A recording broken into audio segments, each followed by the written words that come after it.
Magluluto nga pala ako ng sinigang na nukus. Pinili ko lang dyan yung 4 na piraso na maliliit.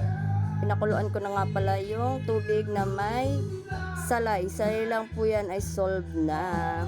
Yan, nilagay ko na. First nga pala yan. Tapos yan, ilulutuin lang natin ng parang pakurat ba? Yung ginitla lang. Dahil pag yan ay lutong-luto ay makunat. Kailangan ay saglit lang para malutong ang kanyang laman. Yan o. Wala yang gulay.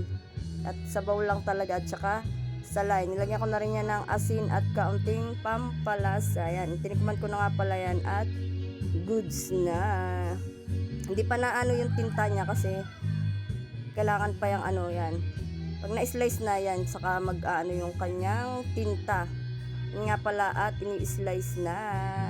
Kami nga pala yung tagay-tagay dyan. At yan ang aming tampulots. Ayan o.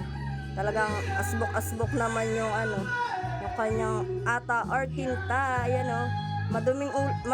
Maduming ulam yan pero napakasarap at manamis-namis. Ang nagpapatamis dyan ay yung kanyang tinta. Ayan o.